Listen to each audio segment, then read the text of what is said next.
وعلیکم ورحمۃ اللہ وبرکاتہ۔ آج ہم جرنیلی صحابہ کے سلسلے میں جس شخصیت کا ذکر کرنے جا رہے ہیں وہ ہیں حضرت عبد الرحمن بن عوف رضی اللہ تعالی عنہ، جن کے بارے میں حضرت عائشہ صدیقہ رضی اللہ تعالی عنہ نے کہا، الہی عبد الرحمن بن عوف کو جنت کے ٹھنڈے میٹھے چشمے سلسبیل سے پانی پلانا، وفا کا وجود و صحا کا خوگر، غیرت، حمیت اور خودداری کا بہترین نمونہ۔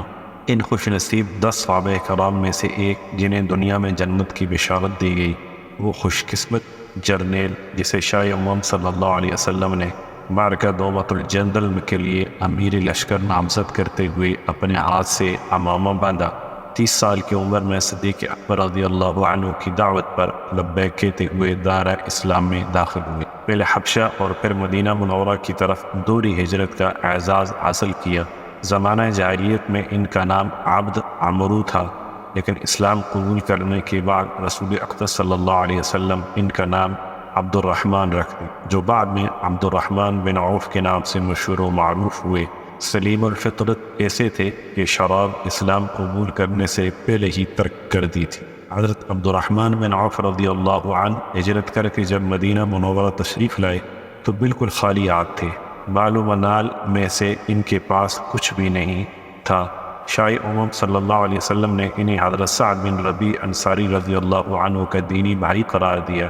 حضرت سعد بن ربیع رضی اللہ عنہ نے خوش دلی اور خندہ پیشانی سے انہیں خوش آمدید کہا اور ارشاد فرمایا، میں اہل مدینہ میں سب سے زیادہ مالدار ہوں، اللہ تعالیٰ کا مجھ پر بڑا فضل و کرم ہے۔ اس وقت میرے پاس 2 بڑے باغ ہیں اور 2 ہی میری بیویاں ہیں، ان میں سے جو باغ آپ کو پسند ہے میں وہ آپ کے نام لگوا دیتا ہوں اور ایک بیوی کو طلاق دے کر فارغ کر دیتا ہوں تاکہ عدت گزرنے کے بعد آپ اس سے شادی کر سکیں۔ چونکہ آپ میرے دینی بھائی ہیں لہذا آپ کی ضرورت کو پیش نظر رکھنا میرا اخلاقی اور دینی فرض ہے۔ سبحان اللہ، تاریخ انسانیت ایثار و قربانی کی بھلا اس سے بڑھ کر اور کیا مثال پیش کی جا سکتی ہے، لیکن حضرت عبد الرحمن بن عوف رضی اللہ عنہ کی غیرت نے یہ گوارا نہیں کیا کہ اپنے دینی بھائی کی اس پیشکش کو قبول کریں، بلکہ آپ نے ارشاد فرمایا، اللہ تعالیٰ تیرے مال و منال اور اہل و عیال میں برکت عطا کرے، یہ ساری دولت آپ کو مبارک ہو، مجھے صرف منڈی کا پتہ بتا دیں، میں خود کمائی کروں گا، کسی پر بوجھ بننا مجھے گوارا نہیں۔ منڈی کا پتہ دریافت کرنے کے بعد آپ وہاں تشریف لے گئے، اللہ کا نام لے کر تجارت شروع کر دی، اللہ تعالیٰ نے تجارتی کاروبار میں برکت عطا کی، چند دنوں میں ہی آپ کے پاس مال و دولت کی فراوانی ہوگی۔ ایک روز شاہ امم صلی اللہ علیہ وسلم کی خدمت میں اس حالت میں حاضر ہوئے کہ خوشبو کی مہک فضا کو معطر کر رہی تھی۔ آپ صلی اللہ علیہ وسلم نے پوچھا، یہ کیا انقلاب دیکھ رہا ہوں؟ یہ رنگ و نکھت کی دنیا کچھ بدلی ہوئی دکھائی دے رہی ہے، یہ خوشبو، یہ مہک اور یہ معطر فضائیں کچھ اور ہی پیغام دے رہی ہیں۔ بڑے ہی ادب و احترام کے ساتھ زیر لب مسکراتے ہوئے عرض کیا، یا رسول اللہ صلی اللہ علیہ وسلم، میں نے ایک انصاری عورت کے ساتھ شادی کر لی ہے۔ آپ نے پوچھا، مہر کتنا دیا ہے؟ عرض کی، سونے کی 1 ڈلی۔ پھر آپ نے ارشاد فرمایا، اب ولیمہ کرو، خواہ ایک ہی بکری کا گوشت ہو۔ حضرت عبد الرحمن بن عوف رضی اللہ عنہ فرماتے ہیں، تجارت میں اللہ تعالیٰ نے میرے تصورات سے بڑھ کر برکت عطا کی۔ صورتحال یہ تھی کہ اگر میں کسی پتھر کو اٹھاتا تو اس کے نیچے سے بھی سونا اور چاندی میرے ہاتھ رکھتے۔ آپ نے تجارت کے علاوہ وسیع پیمانے پر زراعت کا کاروبار بھی اختیار کیا۔ حضور صلی اللہ علیہ وسلم نے خیبر میں ایک وسیع زرعی فارم ان کے نام کر دیا اور انہوں نے اپنے ذاتی وسائل سے بھی قابل کاشت اراضی وسیع پیمانے پر خریدی۔ مقام جرف کے کھیتوں کو سیراب کرنے کے لیے 20 اونٹ مخصوص تھے اور ان سے صرف آپاشی کا کام لیا جاتا تھا۔ اللہ تعالیٰ نے جس طرح حضرت عبد الرحمن بن عوف رضی اللہ عنہ کو وافر مقدار میں مال و دولت سے نوازا، اسی طرح انہوں نے اللہ کی راہ میں بے دریغ خرچ کرنے میں کوئی کسر اٹھا نہ رکھی۔ ایک روز آنائی سے بھرے ہوئے 700 اونٹ جب مدینہ منورہ میں ایک ساتھ داخل ہوئے تو تھر تھراہٹ پیدا ہوئی۔ حضرت عائشہ رضی اللہ عنہا نے پوچھا، یہ آج غیر معمولی تھر تھراہٹ سنائی دے رہی ہے، کیا وجہ ہے؟ آپ کو بتایا گیا، حضرت عبد الرحمن بن عوف رضی اللہ عنہ کے تقریباً 700 اونٹوں پر مشتمل تجارتی بیڑا مدینہ میں داخل ہو رہا ہے۔ ان کا نام سنتے ہی حضرت عائشہ رضی اللہ عنہا نے ارشاد فرمایا، میں نے ایک روز رسول اقدس صلی اللہ علیہ وسلم کو یہ فرماتے ہوئے سنا کہ عبد الرحمن بن عوف چھلانگیں برتا ہوا جنت میں داخل ہوگا۔ کسی نے یہ بات حضرت عبد الرحمن بن عوف رضی اللہ عنہ کو جا کر بتا دی۔ یہ بات سنتے ہی آپ بے اختیار اچھل پڑے، خوشی کی کوئی انتہا نہ رہی۔ پہلی فرصت میں ام المؤمنین حضرت عائشہ رضی اللہ عنہا کی خدمت میں حاضر ہوئے، عرض کی اماں جان کیا آپ نے رسول اقدس صلی اللہ علیہ وسلم کی زبان مبارک سے سنا ہے کہ آپ صلی اللہ علیہ وسلم نے میرے بارے میں جنت میں داخل ہونے کی بشارت دی ہے؟ حضرت عائشہ نے فرمایا ہاں، تو انتہائی خوشی کا اظہار کرتے ہوئے بولے اماں جان گواہ رہنا، میں نے آج اس خوشی میں اپنا سارا تجارتی مال ان قیمتی اونٹوں سمیت مسلمانوں کی فلاح بہبود کے لیے اللہ کی راہ میں وقف کر دیے۔ سبحان اللہ، کیا جذبت اور کیا ایمان و یقین کی بہار تھی۔ قربان جائیں ان ہستیوں کی اور اس ذات اقدس کے جس کی نگاہ کرم سے وہ کندن بنی۔ حضرت عبد الرحمن بن عوف رضی اللہ عنہ شروع سے لے کر زندگی کے آخری لمحات تک اللہ کی راہ میں بے دریغ خرچ کرتے رہے، لیکن اس کے باوجود وارثوں کے لیے وافر مقدار میں مال و دولت چھوڑا۔ 4 بیویوں کے حصے میں 80 ہزار دینار آئے۔ سونے کی بڑی بڑی اینٹیں متروکہ جائیداد میں سے دستیاب ہوئیں، جنہیں کاٹ کر ورثاء میں تقسیم کیا گیا۔ جب آپ فوت ہوئے، غیر منقولہ وسیع جائیداد کے علاوہ 1000 اونٹ، 100 گھوڑا اور 3000 بکریاں ان کی ملکیت میں تھی۔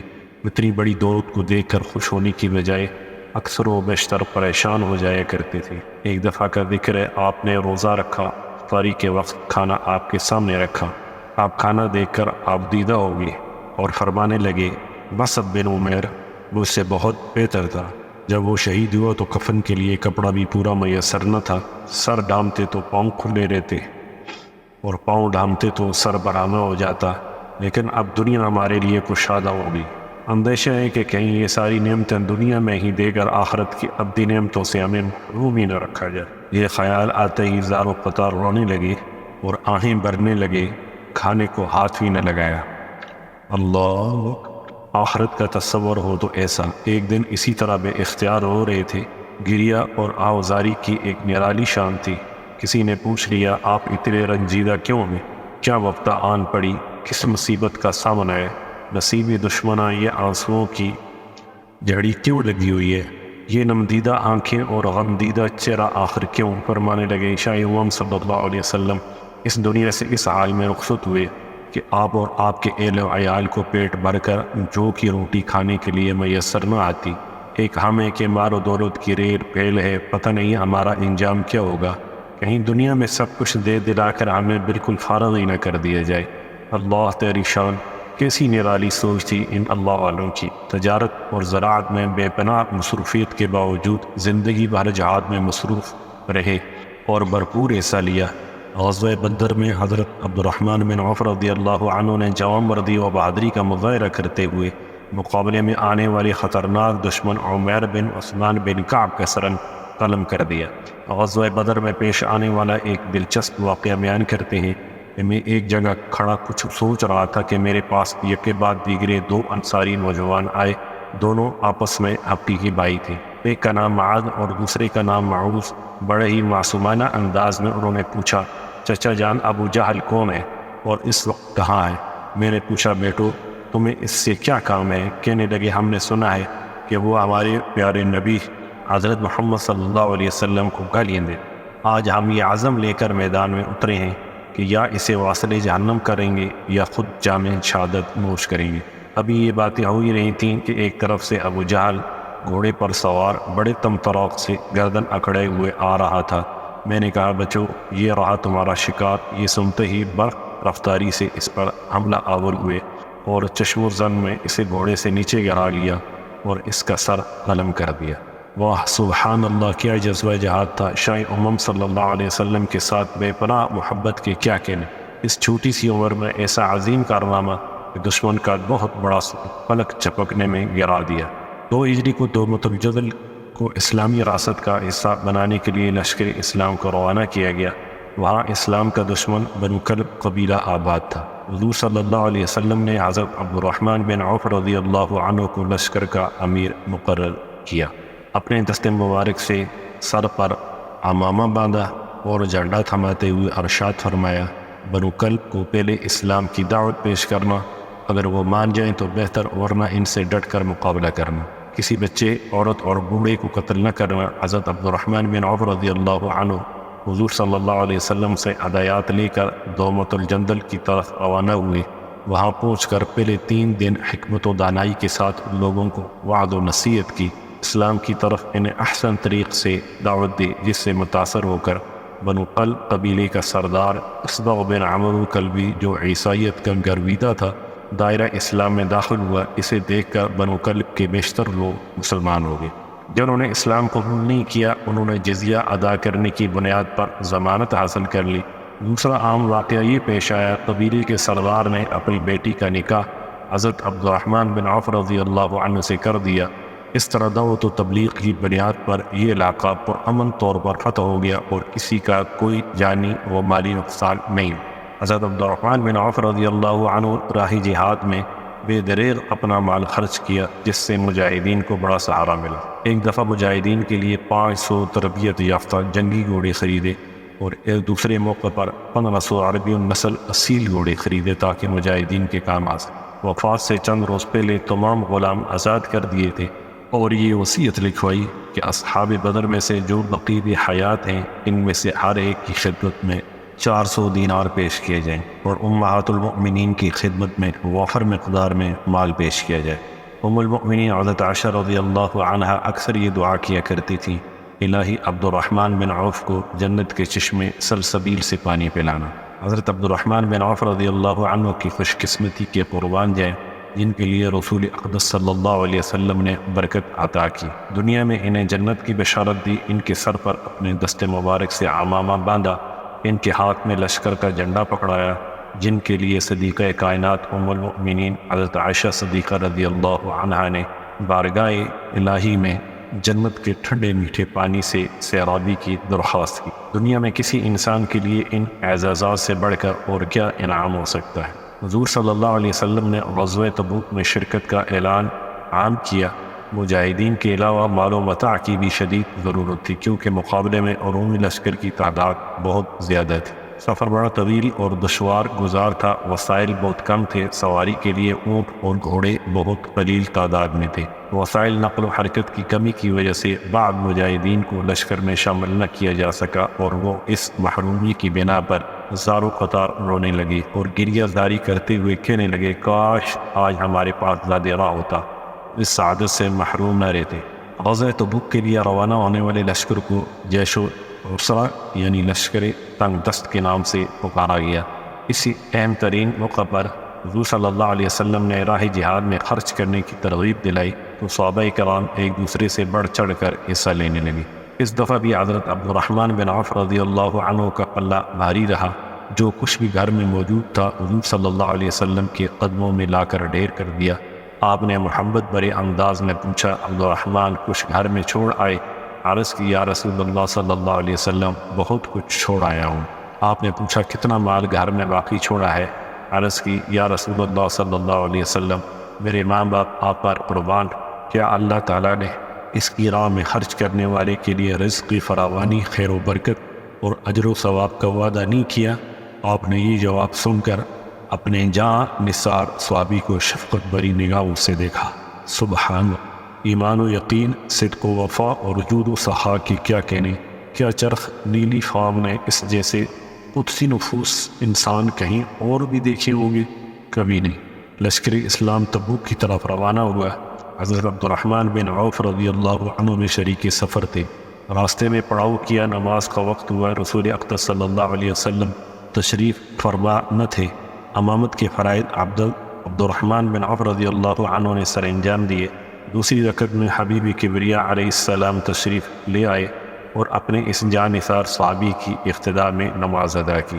اللہ اللہ زہ نصیب، یہ کتنا بڑا اعزاز ہے کہ سید المرسلین، شفیع المذنبین، رحمت للعالمین، خیر الورا، شمس الضحیٰ، بدر الدجا، پیارے محمد صلی اللہ علیہ وسلم ایک جاں نثار، صدق و صفا اور جود و سخا کے پیکر صحابی کی اقتداء میں نماز ادا کر رہے ہیں۔ کیا نرالی شان ہے، کتنا بلند مقام ہے، کیا عزت و شرف ہے۔ صلی اللہ علیہ وسلم اپنے ایک خادم کو کن بلندیوں پر پہنچا دیا، کیا رتبہ عطا کیا۔ خاک نشینوں کو عرش بری سے آشنا کرنے والے کی عظمتوں اور رفتوں کو لاکھوں سلام۔ حضرت عبد الرحمن بن عوف رضی اللہ عنہ فتح مکہ کے تاریخ موقع پر حضور صلی اللہ علیہ وسلم کے رفیق سفر رہے۔ فتح مکہ کے بعد حجۃ الوداع تک پیش آنے والے تمام معرکوں میں بھرپور حصہ لیا۔ حضور صلی اللہ علیہ وسلم 10 ہجری کو داعی اجل کو لبیک کہتے ہوئے اللہ کو پیارے ہو گئے۔ خلافت کا مسئلہ پیش آیا، اس گتھی کو سلجھانے کے لیے حضرت عبد الرحمن بن عوف رضی اللہ عنہ نے بنیادی کردار ادا کیا۔ خلیفہ اول سیدنا صدیق اکبر رضی اللہ عنہ نے اپنی زندگی کے آخری لمحات میں سیدنا عمر بن خطاب رضی اللہ عنہ کو خلیفہ نامزد کرنے کے لیے حضرت عبد الرحمن بن عوف رضی اللہ عنہ سے مشورہ کیا۔ سیدنا فاروق اعظم رضی اللہ عنہ کو نماز کے دوران جب خنجر لگا اور آپ نڈال ہو کر گر پڑے تو بقیہ نماز حضرت عبد الرحمن بن عوف رضی اللہ عنہ نے جلدی پڑھائی اور حضرت عمر رضی اللہ عنہ کو اٹھا کر گھر پہنچایا اور عرض کی کہ اپنا نائب نامزد کر دے۔ تو سیدنا فاروق اعظم رضی اللہ عنہ نے 6 صحابہ کرام کا نام لیا اور فرمایا 3 دن کے اندر ان میں سے کسی ایک کو خلیفہ منتخب کر لینا۔ ان 6 افراد میں حضرت عبد الرحمن بن عوف رضی اللہ عنہ کا نام بھی تھا۔ آپ کے علاوہ حضرت عثمان، حضرت علی، حضرت سعد، حضرت زبیر اور حضرت طلحہ رضی اللہ عنہ کے نام لیے۔ سیدنا فاروق اعظم رضی اللہ عنہ تجہیز و تکفین کے بعد 2 دن تک یہ مسئلہ غور طلب رہا۔ حضرت عبد الرحمن بن عوف رضی اللہ عنہ نے یہ تجویز پیش کی کہ 6 کی بجائے اسے 3 افراد میں محدود کر دیا جائے، لہذا حضرت طلحہ حضرت عثمان کے حق میں دستبردار ہو گئے، حضرت زبیر حضرت علی کے حق میں دستبردار ہو گئے، حضرت سعد نے حضرت عبد الرحمن بن عوف کے حق میں رائے دی، لیکن انہوں نے اپنا نام واپس لے لیا۔ اس طرح انہیں یہ حق مل گیا کہ امت کے لیے جو بھی بہتر ہو اس کے حق میں فیصلہ سنا دے۔ بڑی سوچ و بچار کے بعد حضرت عبد الرحمن بن عوف رضی اللہ عنہ نے حضرت عثمان بن عفان رضی اللہ عنہ کی خلافت کا اعلان کر دیا اور آگے بڑھ کر ان کے ہاتھ پر بیعت کی۔ اس طرح خوش اسلوبی سے اس مسئلے کو نمٹا دیا گیا۔